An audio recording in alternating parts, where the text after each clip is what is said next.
business, it wasn't real quick. One matrix is everything. It is all over. The aliens were like, come on. Our DNA was split, dude, from bro. the fucking Anunnaki. By the process of elimination, you might determine that we are probably being visited.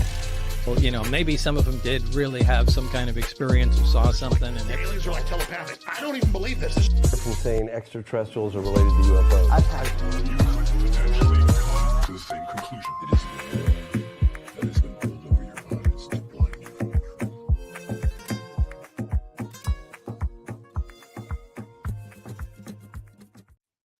What's up, gentlemen?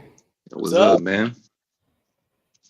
Man, I'll tell you, I'm glad we decided at the end of last stream to do this one because this was a wild ride. Yeah, it's crazy, man.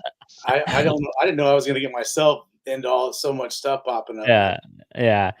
and the best part about this is like how connected it is. Like the flat earthers just love to come in and hijack this conspiracy theory. Oh yeah. It's one of their main weapons. Yeah. And okay, I would actually first and foremost, before we really dive into it, I think from what I gathered, like the biggest connections I made were Hollow Earth theory and like the Fourth Reich and you know, Nazis escape from Germany and then I guess flee to Antarctica, and also during World War II. That's Yep. Those are the two big ones I got. I know we kind of all were sending each other stuff, but from just my own, like listening to random other things, that's kind of what I got from it, right? Yep. That sounds about right. And I don't know, man. Where should we start on this? I'm thinking maybe we just go straight into discussing Richard E. Byrd. That's a good place to start. All right. So Admiral Richard E. Byrd, from everything I looked up, he was did he fight in World War II, first of all? I think he was actually I know he was in in the Navy Reserve, or maybe it was Navy. He was a Navy. I think he was the youngest admiral ever. Yeah, he was an admiral. Yeah. Mm-hmm. And Medal of Honor and a few other awards. So he was highly esteemed. Right. And which is interesting because, okay, so let me just pull this up actually, because it says that like basically he started his expeditions into Antarctica through or during the time, like right prior to World War II. And then also right before it, which is why I was wondering if he actually fought in it. But I'll just read off a few paragraphs of this. The South Pole flight was arguably the apex of Byrd's career. His second expedition to the Antarctic, 1933 to 35, was devoted strictly to exploration and science, lacking any single dramatic venture to fix public attention and financial support on his endeavors. Byrd elected to man an isolated weather station by himself during the long, grueling Arctic winter. Dude, that, because in the videos and podcasts I was listening to, that was probably one of the more wild things I listened to. Like back in the night, like pre-1950. I mean, just think about the technology and the cars you had right there. And this guy's just like going by himself, right? Bro, he was a savage. Yeah. Yeah, that's what I'm saying. That's what I'm saying. And before we get into like the alien side of things, alone, like he's basically known for mapping, at least for the US, he mapped a lot of the Arctic poles, both of them. He went to both the North Pole and the Antarctica, right? And basically did these crazy expeditions, which is why I was asking originally if he even fought in the war, because this is all during the time of like the war is just starting, right? And one thing we were talking about prior to the stream was like, what's the point in sending a whole fleet, a whole military fleet into the Arctic? I'd like to know your guys' like, detailed thoughts on that. It's pretty crazy, bro. They I can't remember exactly when it started. I think it was 1946. I think is when it started, and it was supposed to be like a 6 to 8 month mission. And after 40 days, they tucked tail and ran like out of there, So retreated to Chile, and that's when all the weird rumors about the stuff they found started twirling around. So from late 1946, so you're correct, to early 47, 4,000 men and a small fleet of ships and planes mapped more than 1,500 miles of the coastline. Byrd joined a flight to the South Pole and navigated with his own sun compass. It was just a gesture.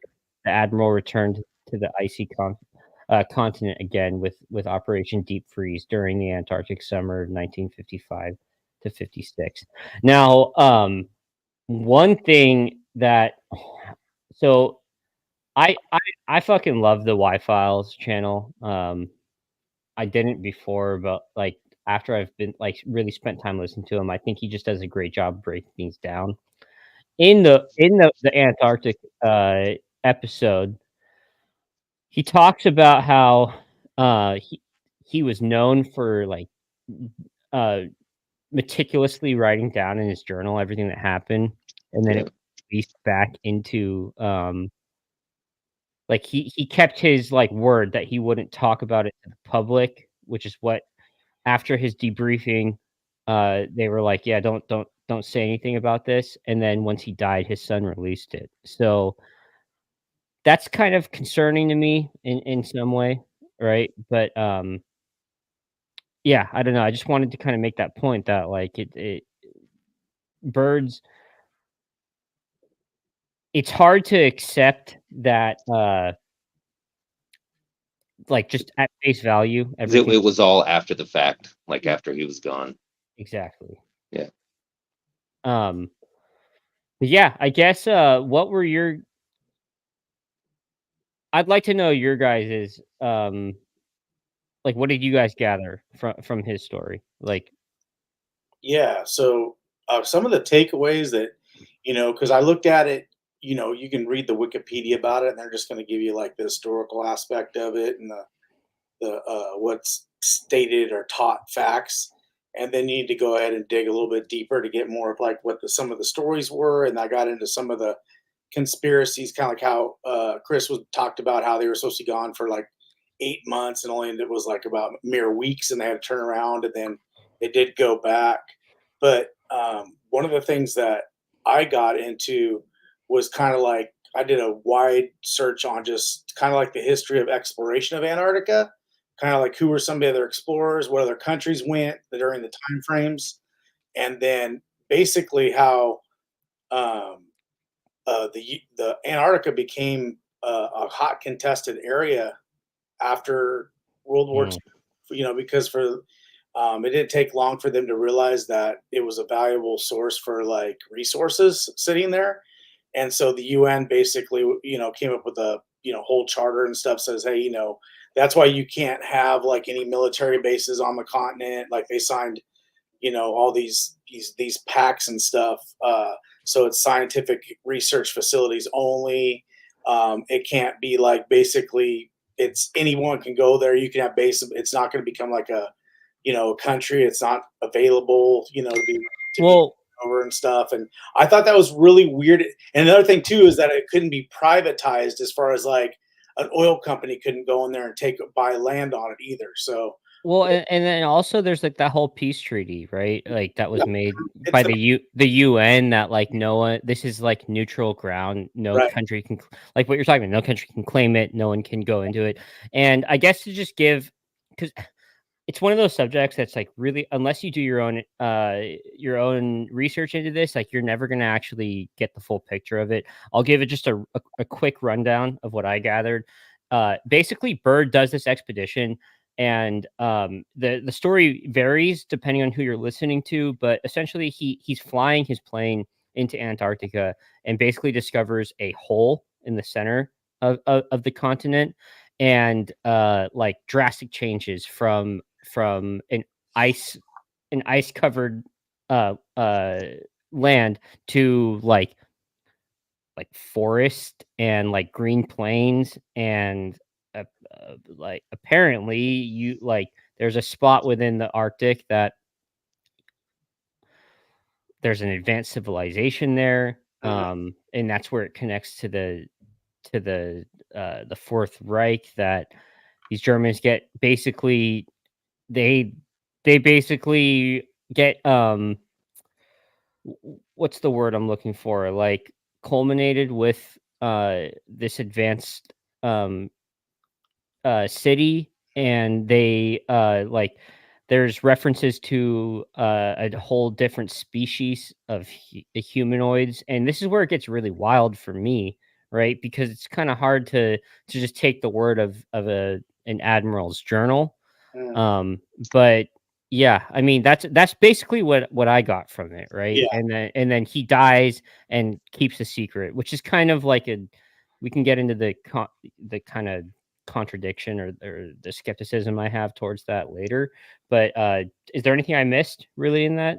I think what I got was that when he came back, he got that medal or whatever for the expedition, and he died like 11 days after he got it. But I guess after he got the medal, he was telling some of the other people, the powers to be or whatever, about Yeah. this, whatever, and they're basically telling him like, no, you need to keep it secret. And I guess his plan was to basically publish like his memoirs or something about it. Yeah. There's a lot of information, and so some people think that he might have been taken out. But you know, He very well, I don't think that's it's tough to say. Like I said, I can't. It's a different time, of course, but like when you think about the history of all people that have been taken out, for lesser secrets, you're like, right. it's highly possible. So, Well, and so James asked this question: how many Nazis did they send down there after the war? I don't think it was mostly that like they were sent. I think it was actually they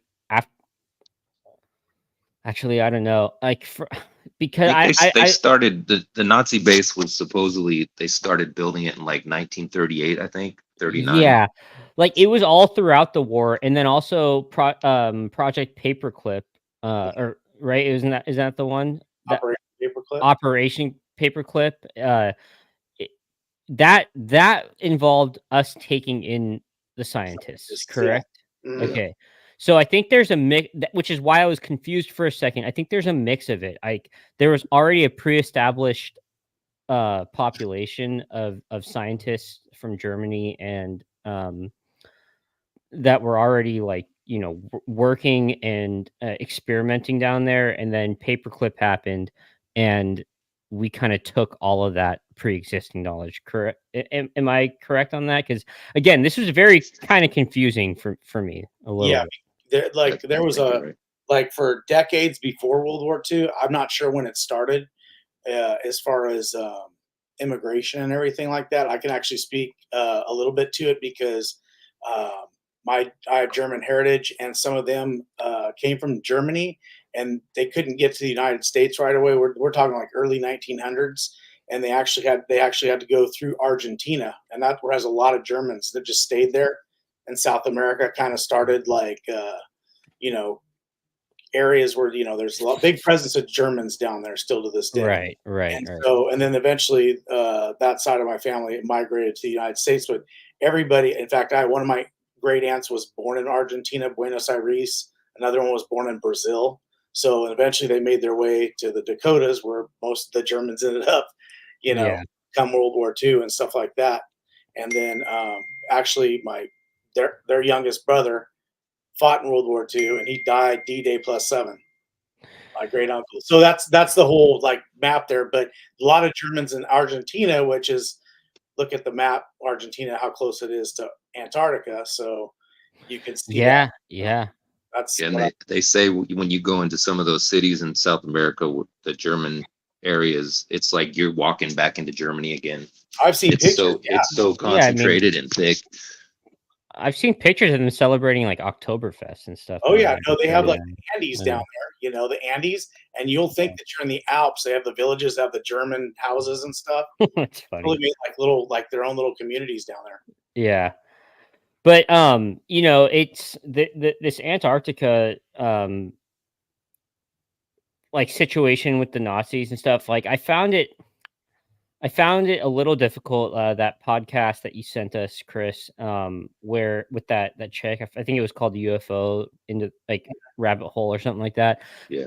I liked I liked that she like read off all the information for us that she was given or looked into, but you know, some of that sounded just a little bit too far fetched. Like, so one of the part of the story is that Richard E. Byrd was like as he's flying, like he notices a mammoth, and then like UFOs start basically surrounding his ship. His engine cuts off, which is actually you can connect that to other UFO stories we've talked about here. Yeah. Where like they're shutting down full buildings and nuclear plants. So Yeah. that part I kind of agree with, but it kind of just sounded a little far fetched to me. They, you know, he's flying in, he sees this mammoth, he notices the ice on the windows it's just non-existent anymore. And then like these Germans, these German like UFO, or basically they said that these UFOs surrounded his ship or his plane, cut the engine, and these UFOs had swastikas on them. Yeah. And then like they bring him to the master that I was referring to before, and it's just It sounds really crazy, bro. It does really sound really crazy. wild. It's Yeah, like take it to the next level. Like, okay. yeah. I don't know. I kind of wanted to hear your guys' opinion on that, because when I was listening to it, I was like, "Ooh, this is fucking wild." Like, Yeah. and they were okay. Mainly, I was like thrown off because, like, okay, the U.S. is fighting a huge world war at that point, right? And so, if his expedition started, his second expedition was like early 1940s. Why would he just be okay? Why would he be okay with like accepting a uh uh like these Nazi crafts around him, basically, and then B, why would they like just be so open to bringing him in? I don't know. Yeah. It is strange. And the Richard Byrd thing is, it's one thing to me. What's more interesting is the pretty much the Nazi base being down there, being pretty much confirmed, and there was military activity that happened, and just the whole idea of that in general. So I actually didn't get that far. There's confirmed Nazi bases. Well, there was confirmed something happened, like there was German activity down there. But what they actually found was classified, and you know how it goes. But Yeah. Yeah, it's a crazy one, man. And again, this is like I just wanted to start it off with the Richard Byrd stuff. I think there's a lot more to go into with the Antarctica stuff. For sure. You can kind of take it or leave it if you want. For those who are listening, like I don't even know if I subscribe to it yet. But one thing I find an overlap in a lot of these different stories is this hollow Earth kind of theory. Lemuria is, in my opinion, kind of like we just talked about this last week. Yeah. I think it's kind of directly in line, right, with this. But yeah, and that one, I think specifically the hollow Earth, it's a little bit more believable. It's a lot more believable than something like flat Earth, right? Yeah, absolutely. yeah. It's crazy in its own right, the Hollow Earth thing. But there's a lot of stories worldwide back in older times of entrances in like India, all around the world, of that stories of underground civilizations. So it's a little bit easier to buy into. Well, and we've talked about it before, but I like a lot of past cultures, past myths. They they get almost turned into things like movies and comic books now. And Yeah. so when I was listening to this kind of oasis in the Arctic, it really reminded me of what people refer to as like Midgard or Middle Earth, right? Yeah. Like Tolkien. And that's Yeah. kind of why I wanted to bring it up, is that like, yeah, you've got this kind of like fantastical world within our known reality. And again, not saying I fully believe it, but you got the more we look into this stuff, the more you kind of start like piecing together a puzzle or of some sort, right? That's what I'm every time we've had. This is like what been my fourth episode on, and every episode now there's something that comes out of it where it totally relates to the next episode, Right. and it's like Yeah.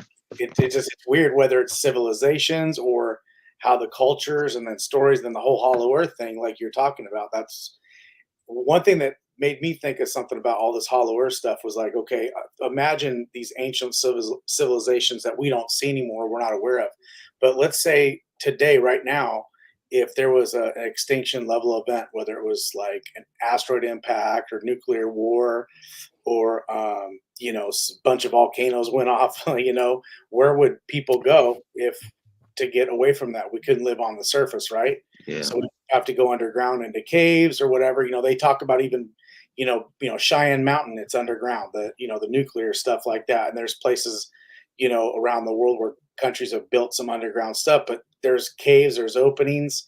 And in order for these civilizations or remnants to survive, where our species doesn't go completely extinct, we may lose all that technology we had and stuff on the surface, and then eventually reemerge one day again, but we'll have stories still, right? We may not have the word, but we'll still have stories. And I think that's where a lot of this happens when you talk about like resets of human history. And that's why I'm saying we keep finding out like these ancient civilizations, and they'll find something else. Oh, well, now we found out there was humans here at this part of the earth this many thousands of years ago, and they keep finding stuff, and they have to keep changing the science.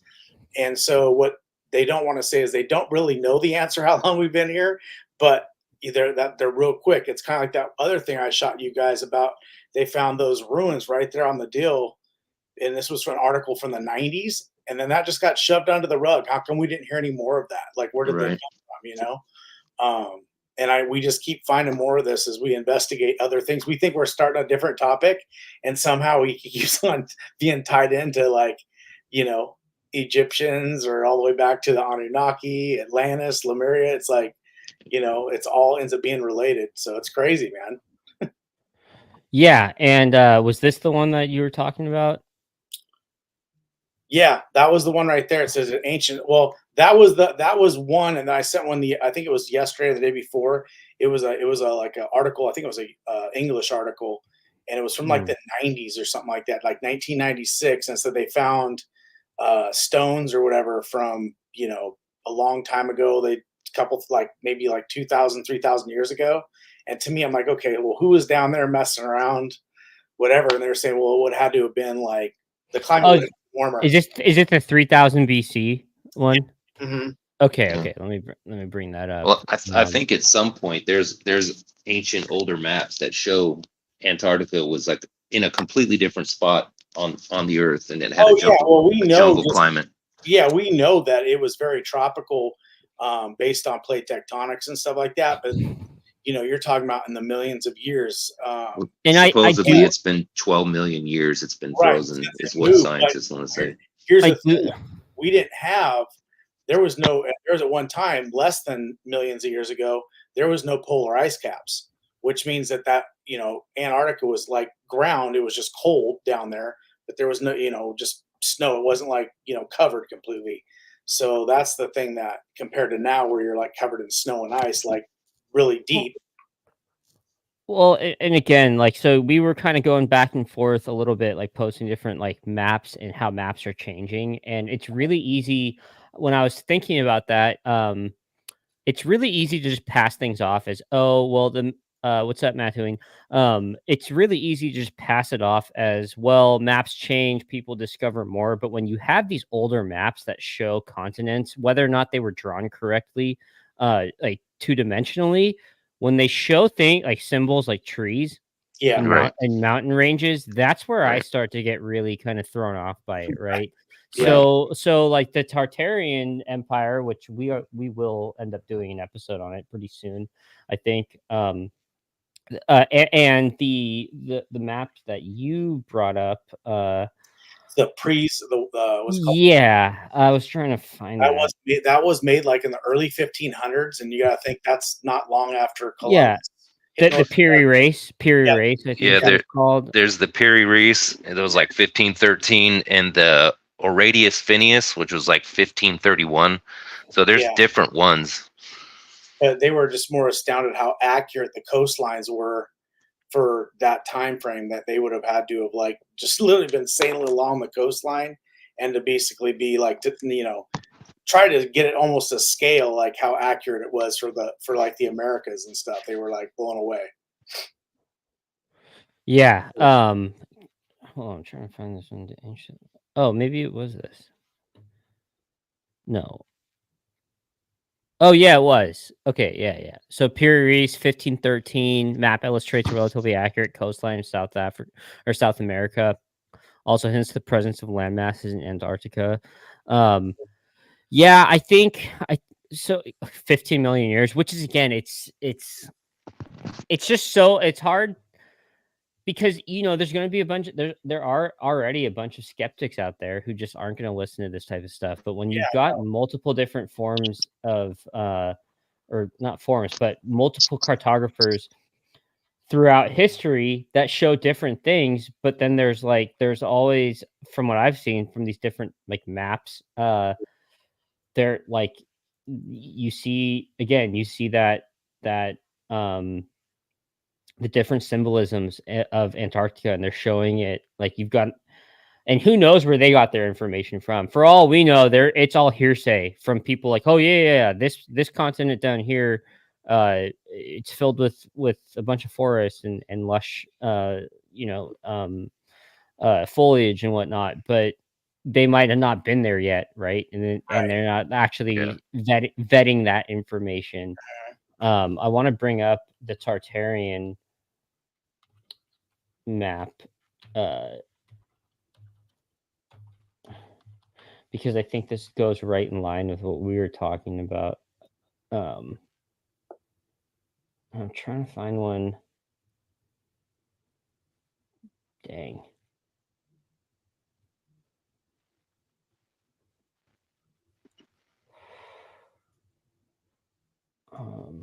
Sorry, bear with me. No, you're good. You're good.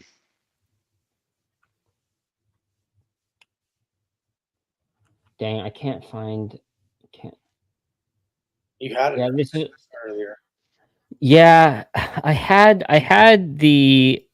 an article talking about it, but I wanted to show an actual map showing the tree lines that this whoever scribed this map actually,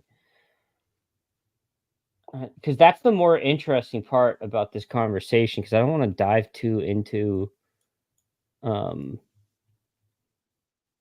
yeah, we're gonna have to kind of save this, I think, for that episode. But regardless, I think it's hard to really just throw for laymen like myself. It's hard to just throw these things off as like, yeah, they didn't happen. The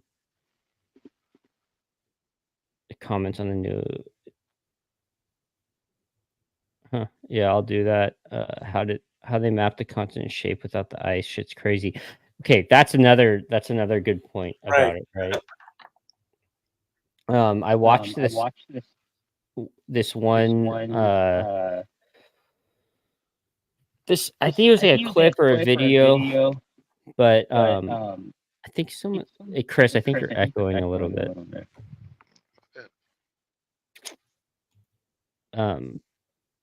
But they're basically trying to, like, Russia, I think, is trying to take ice samples.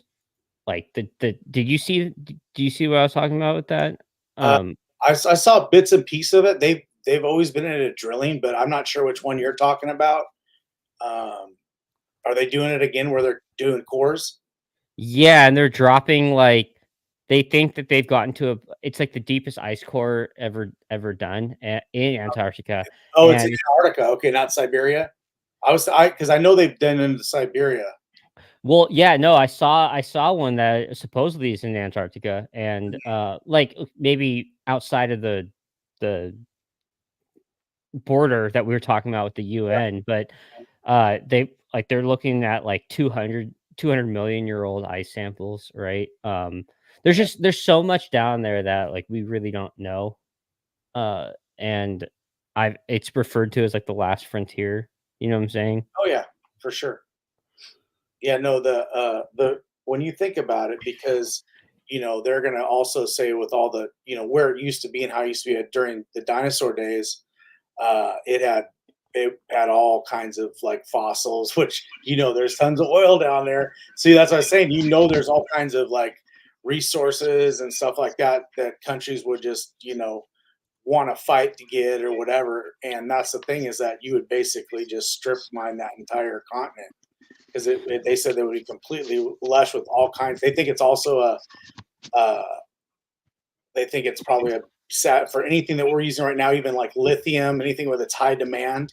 They think that continent has like tons of it, probably the largest deposits of it, just based on core samples they've already done.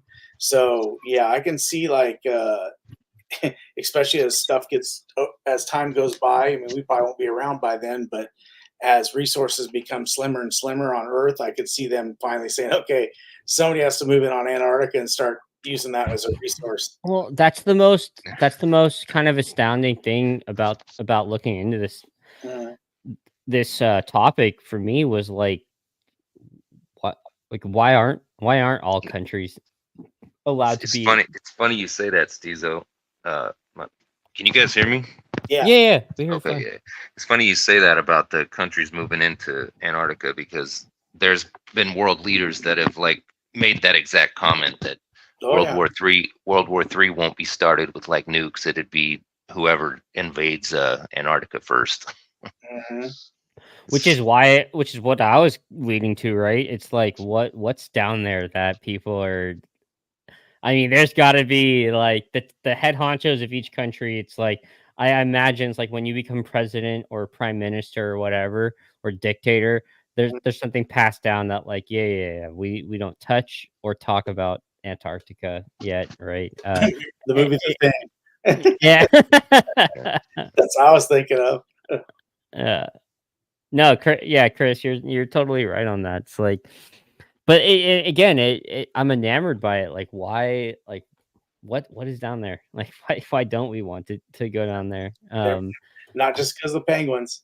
Well, that's Yeah. that's their excuse they like to throw around, is because they're trying to preserve nature, but everything's dead down there. It's all ice. Get the fuck out of here! You can't say that they're trying to preserve nature when you see what we've done to Africa and Right. what we're doing to the Amazon right now. Yeah. Right? Like, we know it's not about nature because Right. The problem is that really only a couple months out of the entire year that you can get down there, because the environment is so harsh. Like even there's a bunch of bases. When you look at the map, I don't know if you've like looked at a map currently of Antarctica. There's a bunch of like, I wouldn't say bases, but I guess they're like out like research facilities from Yeah. multiple like countries around the world, right? Um, but there's only like 2 or 3 that are manned 365 days of the year. One's Russian, one's American, and I think the other one is like Argentine slash Chilean. They kind of do it together or whatever. Yeah. At this point, and they're all on the coast. There's nothing on Right. the interior that's manned because it's just too harsh. So, and guess Yeah. where those pyramids are? In the interior, and no one's actually still gone to see them, even though you can see them from space. And that's where this whole conversation started about, was the pyramids in Antarctica. And even when I sent that article today, the funny thing is that they showed this picture of this mountain that looked like it, but that wasn't actually the mountain that was taken the picture of from space.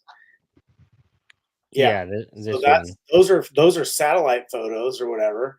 And then when I sent that other article, the one today, it showed these mountains that are made by wind or whatever, and it doesn't even look anything like it. And then, so what you got was the gatekeeper scientists come and say, well, it's made by nature, and there's no way they could have been made by men. And it's like, all right.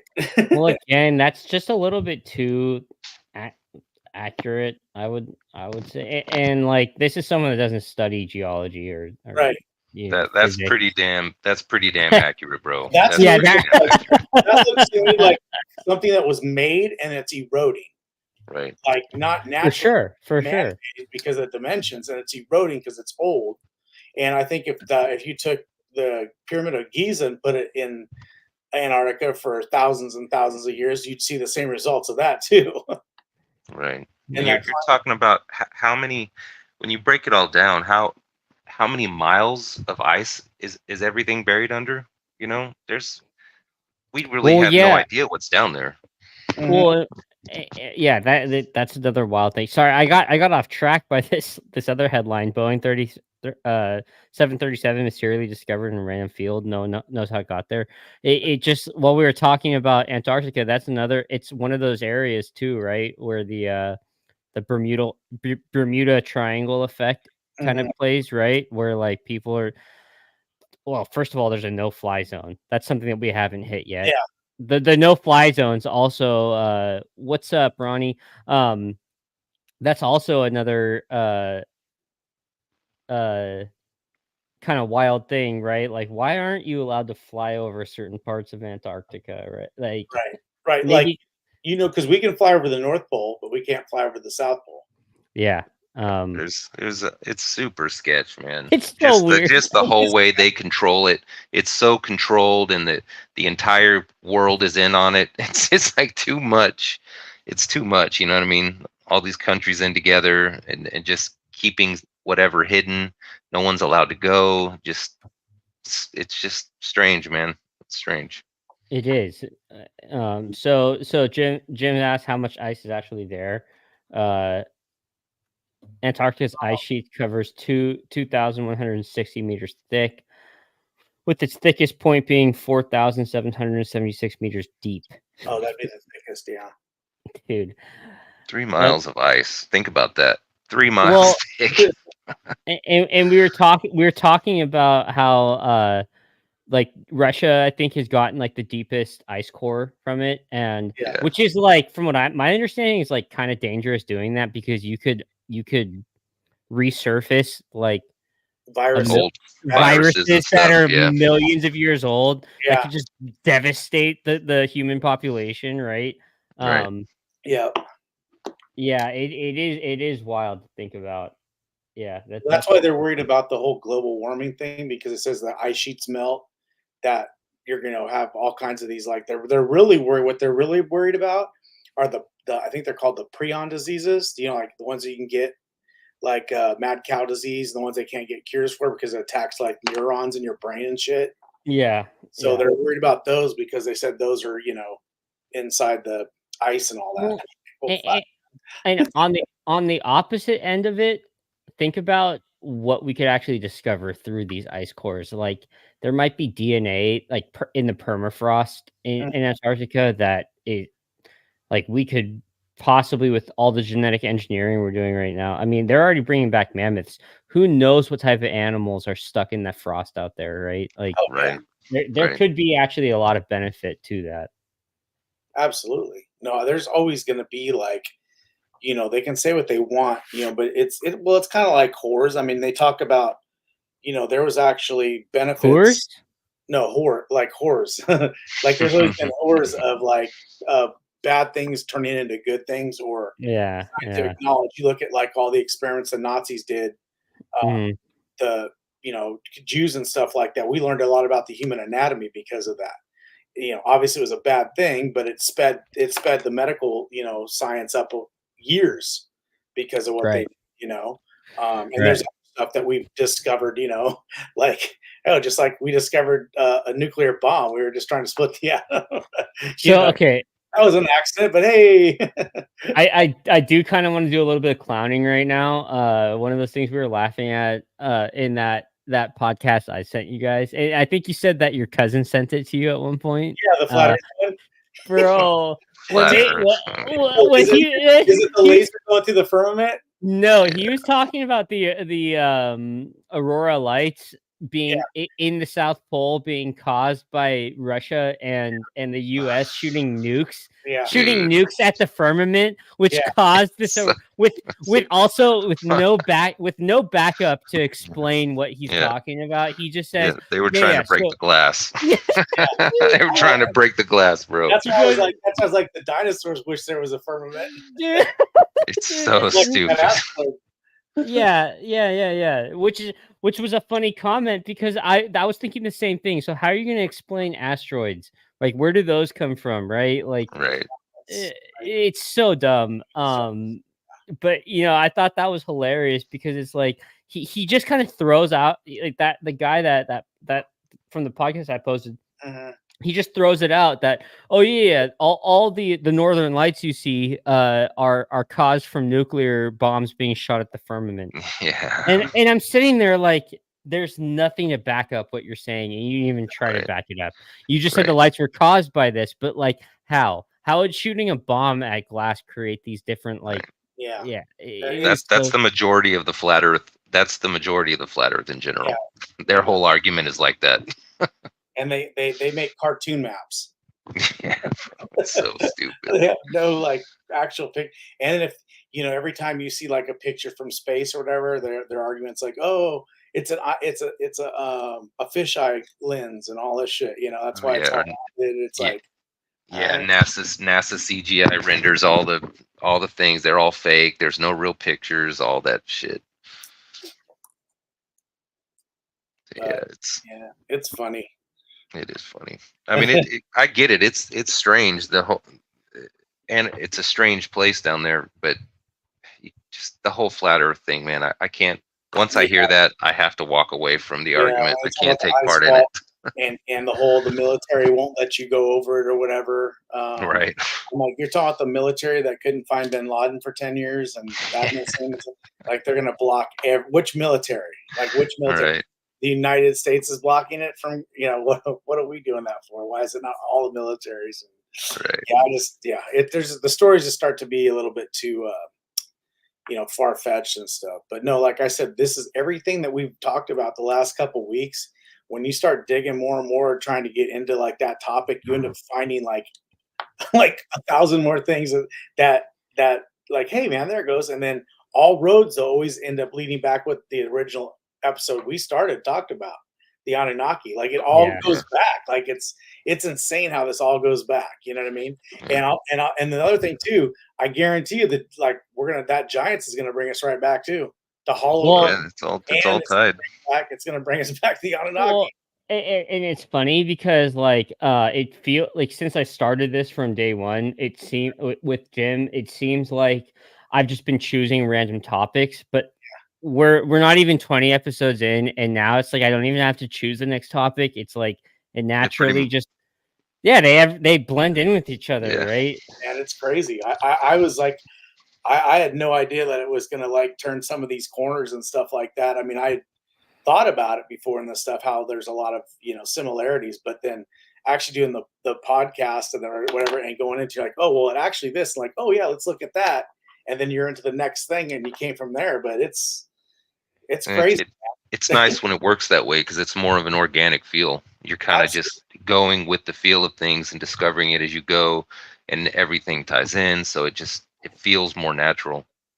The big thing it talks about too is it's about it all. Actually, what it really comes down to, we talk about like the subjects and the topics that we're going about, but honestly, what the one thing that is really that involves everything is humans, us, and our past. We're just trying to put together. It's basically an alternative way to think about a possibility of our past, our history that is considered fringe. I get it, and I can understand how it is. But like I said, some of these stories, there's some truths to them. So, some might be exaggerated. Some might splinter off into like fantastic stories. But I think there's a basis of something where, and that's why it would be nice if the scientific community would at least try to like embrace it and like own up to it and say, you know what, we don't think that that's what what it could be, but hey, we're going to go ahead and we'll look into that and you keep our Well, minds open instead of just like, nope, that's it, blinders up. This is the way it is.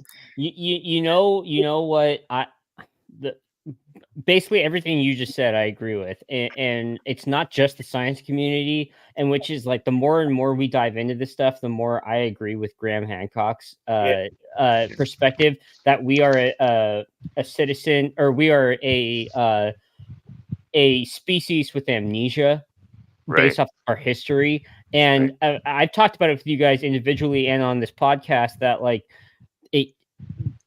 everything's connecting from science to history to archaeology to geology.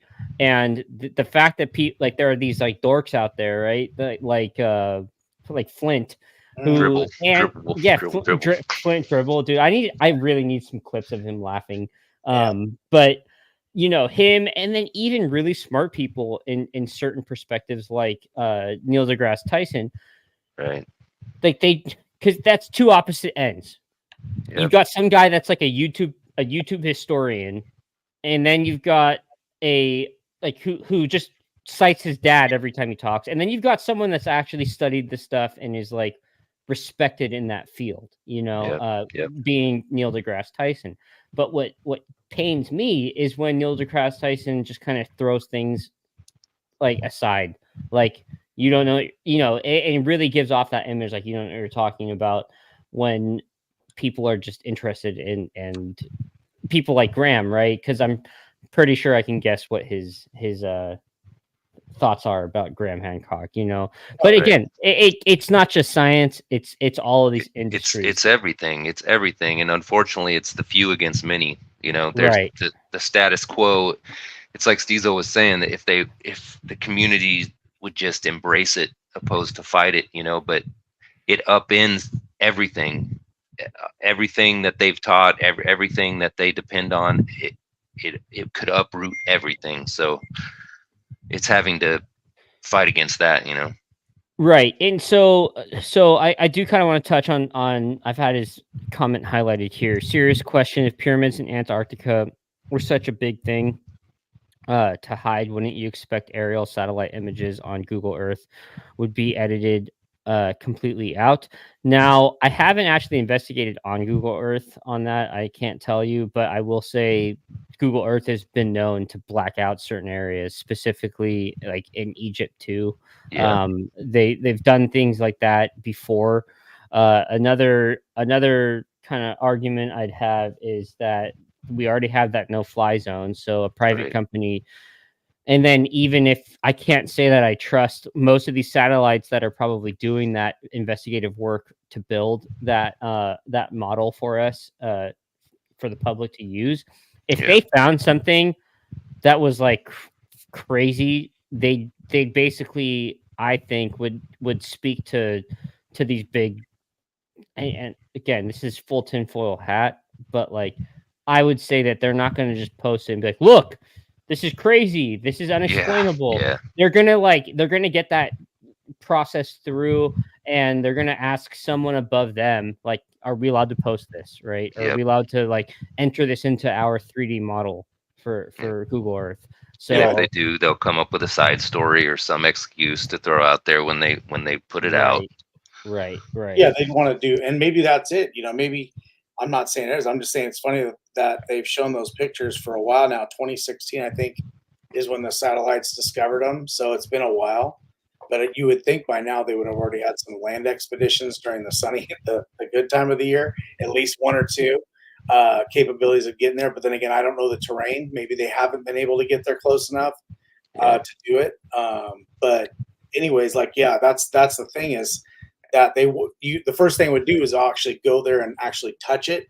Maybe take a couple samples to see if it was actually man-made, carbon date it, do that before they would release it. Because even when they're doing stuff now in regular science where they have easy access, they may process a theory, but it takes about 4 or 5 years before it gets pushed or put in a scientific journal. Well, it's never been confirmed, but if I had to guess and put money on it, I'm sure there's been plenty of expeditions off the books down there. I think we're aware. Our government is a lot more aware of what's going on down there than they let off Oh yeah. I think that's all we have is off the book expeditions that aren't telling us. Now, and I want to raise this question to what you just said, Cizo. So we can send rovers to multiple different like the moon and different systems. Like, didn't we get one towards Jupiter or something like that? I don't know. I know we got a couple on Mars, Pathfinder, and I'm not So, sure. the name of the so other we can send these drones that can last in space Right. millions of miles away, but we can't send one on Earth into a cold environment. Right. We have. Well, they've actually tested those in Antarctica too. They test them in deserts, and they tested down at I think it's called McMurd Station. What's it called? McCord Station, I think, is the base we have down there. And they went off and were on the ice and the rock. So they test them in all different types of environments. I don't think they went. Well, at least we don't know. Went deep Right. in areas, but I guarantee you they had something. They had to have. Like they just had to. But that's what I'm saying, and I'm sure just off of, I'm going to try to play devil advocate against what I just said. I'm sure there's going to be people saying, well, the temperatures would freeze the whatever the rover, like the way the wheels rotate, like ice would build up. The battery. But then it's like, okay, but you can have an internal heating system that just like you have, and especially with the capabilities of our technology, like multiple things, like solar might not work, but you could have internal like heating packs, like something like that, you know. And there's supposedly been submarines that have found stuff underwater. Like there's been plenty of expeditions there that have found things supposedly. Like I think they're more capable of getting there than they tell everyone they are.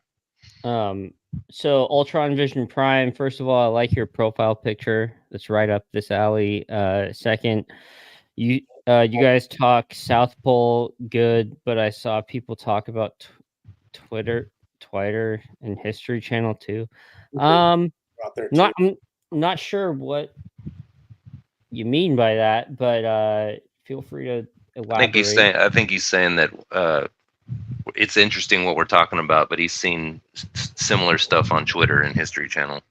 Oh yeah. I mean, we're not groundbreaking. We're not talking about Yeah, I'm not a news channel. This is knocking on our door like we're just going over topics that have been discussed that we're aware of. Yeah. Again, though, it's funny just to think about like how little we understand of, like the ocean's one thing, right? Like it makes sense in terms of technology, but like on land, I'm pretty sure we have the technology to give us clear. Like when you start talking about pictures of Mars, I start getting very skeptical. When you start talking about anything here on the Earth, I'm like, or on the surface, I'm like, okay, well, we should be able to track that. Like you could even just send, let's say for one country, they send 20 drones out through the Antarctic, and like they just survey, take pictures. Scientists can probably we're doing a lot of science based off of high performance telescopes that are reaching millions of miles away. So you create a database of drones flying at different paths at different times. You could have a database and a full picture a full, three-dimensional image of the continent itself. So I think that's another kind of argument against that there's nothing going on down in Antarctica. Like, get out of here. Like if really there was nothing going on down there, then we would fully have proof and visual proof for the public to know. Yep. The whole thing in general is just funny, man. Like, where else on Earth is there a place where all these countries are invested? You can't do anything there. It's just, when you stand back and look at it, it's strange. Yeah, absolutely. Yeah. I don't understand it. Like you can't even do any fishing down there. Like that's all banned. There's like a certain, like they don't allow you to do like deep sea fishing or anything around there. That was the thing that that they were doing was pissing the Japanese whalers off because they were trying to get away from the Australia area because they were getting forced out by Greenpeace and stuff. Remember that, the whale wars? Yeah, Oh so yeah. It went all the way down and it got into the Antarctic waters. And when they got down there, they got away from Greenpeace. They couldn't find it, but they crossed that zone and they were whaling down there. And Greenpeace called because they went below the line. And like I think it was the Chilean Navy came and said, get out of this area or whatever, and kicked them out because they said, you're breaking a UN deal. And Chile made a big old deal at the UN about it, like basically saying that, that for them going down there and doing, they were breaking treaty and they wanted an apology. And Greenpeace said, okay, well, Crazy. you have permission to go down there to Well- be that whatever the latitude is or whatever, on the globe. If the FBI is watching, I'm going to tell you right now, we're not stupid. We want answers to this stuff. Yeah. All of that other thing, Well, the FBI gonna. But it does. What you were just talking about, Stezo, it raises the question for me. And maybe we will do this topic, but the USOs, not UFOs, but like the unknown submissive. Dude. You're going. Where I was going was that the USOs and like the, and you saw them with that the Navy footage where they go into the water, they make the splash and like all that stuff, and it's like here we go. And there's been sightings of them like surfacing from the depths and then shooting off into the atmosphere, and then vice versa. Like they're coming straight down, going straight into the water, and then they disappear. So it's like, it makes me think. Okay, well, if you're not allowing people to even fish near the Antarctic, it's like maybe we're focused on the surface level, but what's happening beneath that, right? Like, right. And it goes back to what you had said before about like older colonizations, perhaps, the civilizations, perhaps, like there are like. Because like I think in Turkey there's a place where they could. I think Graham Hancock was talking about this, where they found a place where you could have like 50,000 people, humans living beneath the ground, and it was I saw that, whether or not it was naturally, like the cavern was naturally formed, or like regardless, it was carved out to where it was going. It was going mile like. I think 3 miles beneath the surface. Yeah. And they found multiple places like that. Exactly. So dude, who knows? Like based off of everything that like we've just been like looking into the past few days, I'm thinking there's probably something like that's already found. Whether or not we know, ignore the advanced civilization for a second. Mm-hmm. Dude, there might be because they're talking about caverns at the size of Manhattan. Yeah. In Antarctica, like they know that just from surveying. So it's like, well, what if these caverns are actually like dug out, and what if all like with the Y-Files? I forget his name. Chris, what's his name? The guy who does that channel? AJ.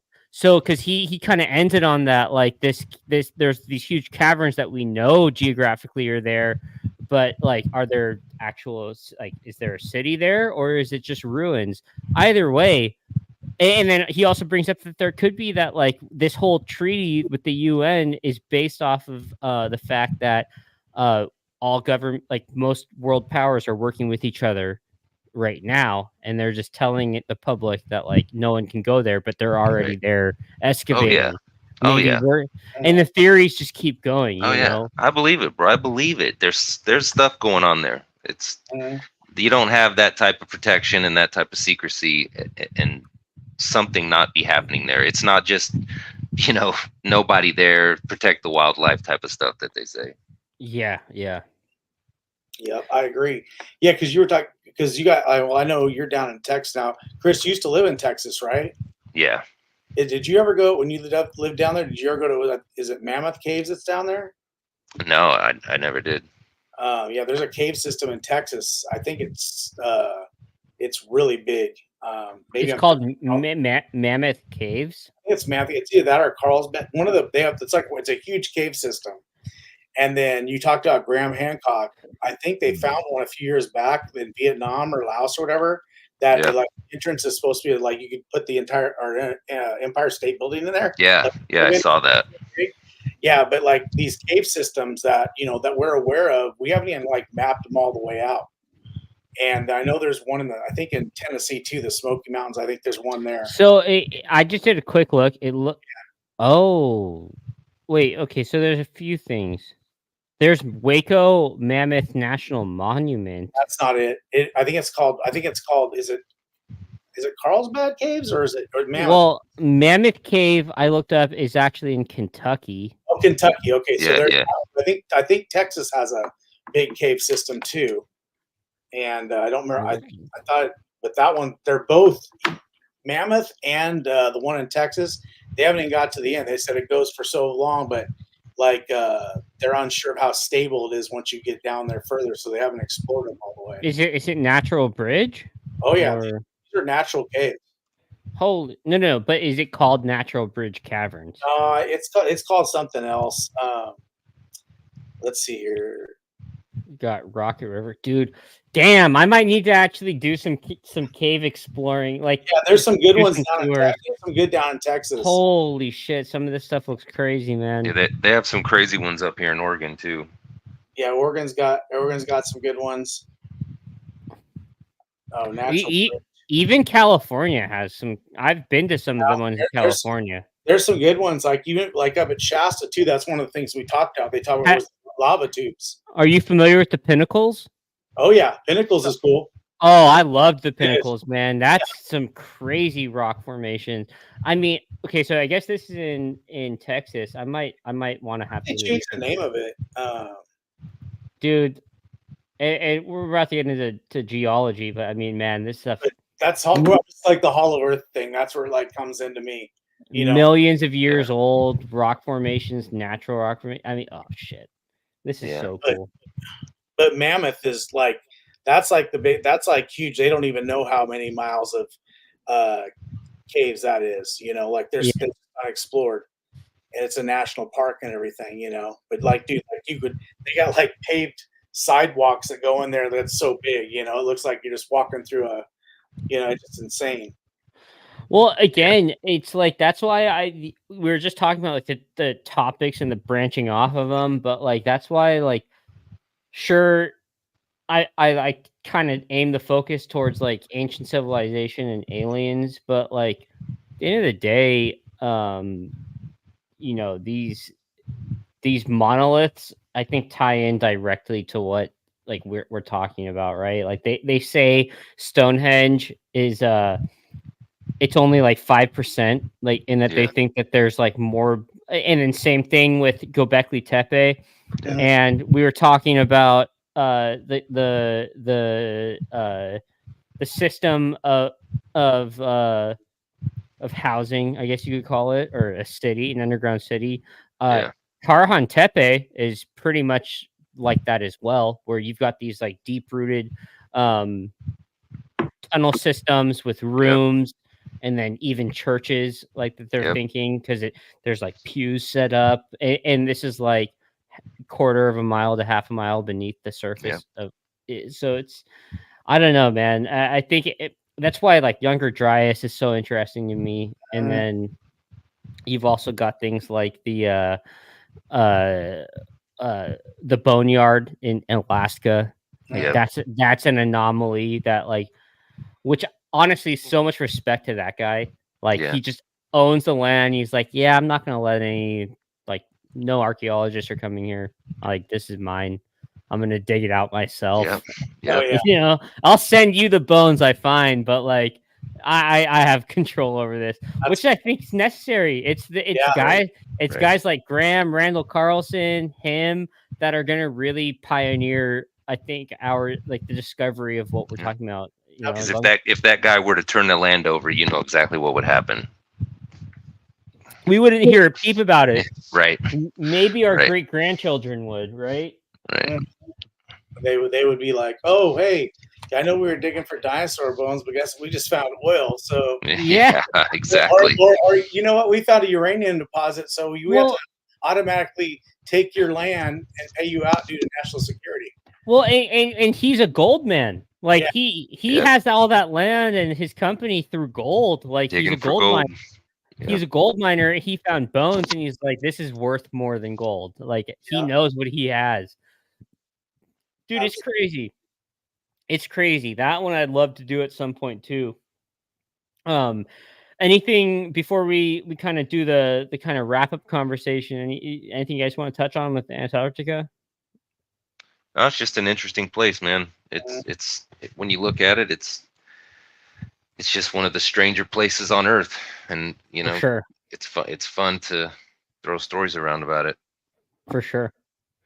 What about you, Cizo? Yeah, that's basically it. Was like it was really fun actually doing the research on it because I was aware of some of the stories, but then just finding out more and more about it was really interesting. It makes me kind of want to like basically it moves kind of up the tier of some of my like topics I want to explore and do more research on. That's why, yeah. So I'm gonna keep on the lookout for that. Any The new main information that pops up.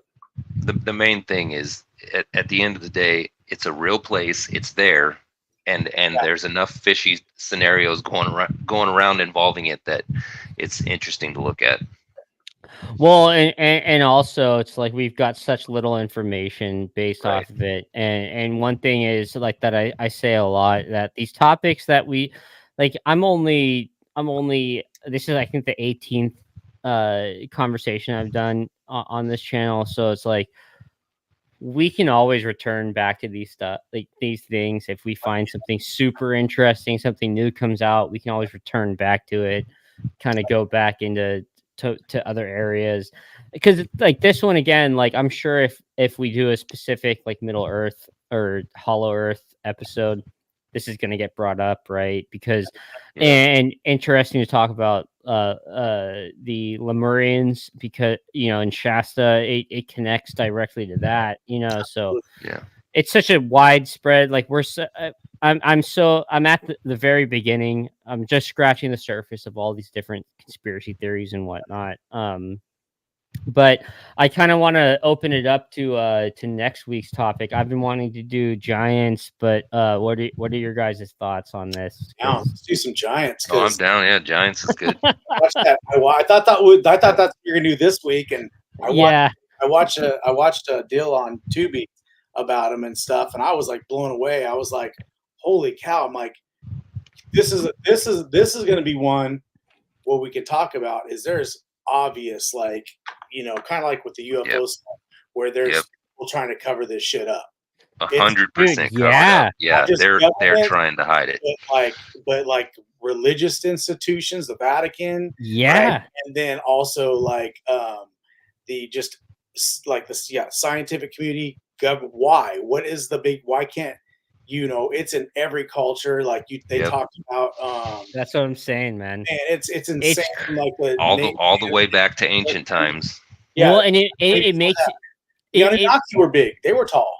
right? and that's kind of like it's almost like the Anunnaki. They keep coming up.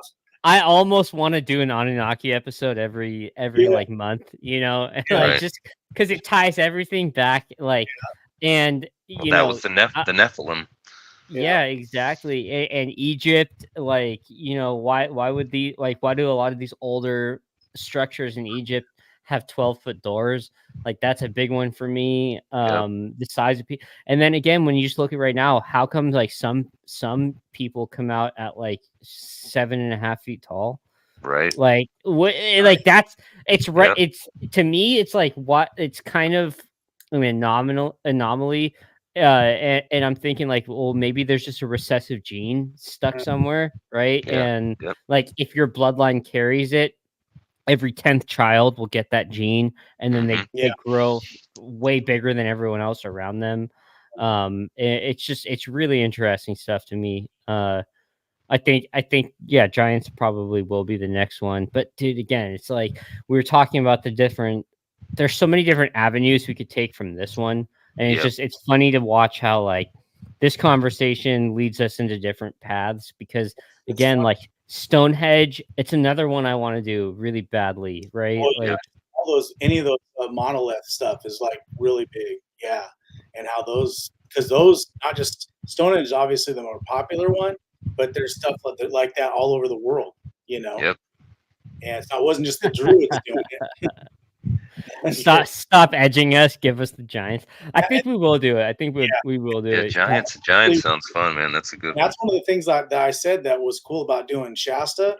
Was Shasta kind of is like the centerpiece for everything we've talked about.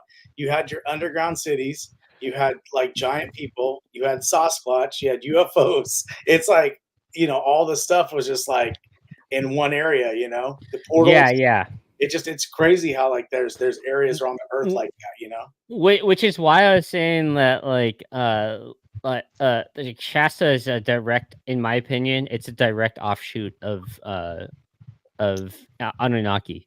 Oh yeah, no, I agree. And this Which Marine Atlantis, like that makes sense, like why how those people, the Native Americans, were like when the white people showed up anywhere else when the first white people came, they're like, who are these people? Once they got to Northern California, they're like, oh, we know who you are. You're the dudes in the mountain. And they're like, what? Yeah. They weren't even scared. It's an offshoot of Anunnaki, but like directly ties into Atlantis as well, which is like only because again, I don't think the Anunnaki story is like 100% fact. I just think there's like even if it's 5% true, it's connecting to all of the stuff that we've talked about in the past couple of weeks. Absolutely. And it's honestly, I can't say it enough. It's just great to have these conversations with people who are at least willing to take it, take it for what it is, right? Like it's a lot of bullshit, but there's like a level of like, okay, well, if you the one thing that threw me off was when we were doing the research for that first episode, I was looking at the Anunnaki stuff, and I saw how when you looked at the Sumerian, like the scroll or the tablet they had, and they literally had the map of the freaking hexagon of the DNA. Yeah, it's a double helix. Like, come on, dude, you can't just make that shit up. Which, you know what I mean? Like, what made them think of that? Which, as crazy as Terrence Howard is, like his whole thing with the double helix is fucking interesting as shit when you start looking at it like that. And it connects to the whole sacred geometry aspect, which is being used in a lot of different, like dude, for all we know, sacred geometry is the root of math, and we only know arithmetic because of some fucking lunatic hundreds of years ago that like heard of something like that and then took it his own direction. Because all I know is that you and I talk about all the time, like the game of telephone, generational telephone, right? Like someone whispers this in your ear, you whisper it into their ear, and I think that's literally what our history is at this point. And I think there are a lot of truths. It's mostly truths with science, history, math. But at the end of the day, it all started from one point, and it's gotten to where we're at right now. So I think I'm gonna wrap it up here, guys. All right, man. This is a great episode. Well, I'm sure we're gonna be fucking throwing around a bunch of different articles on giants next week, but I'm pretty dead set on the giant topic. But again, thank you gentlemen for joining me. Man, thanks for having us. Sure. Of course. Thanks everyone in chat for showing up, and I hope you guys have a good evening and a good week ahead of you. We'll see you on Thursday next week. All righty. Later, guys. Chat. Thanks for showing up.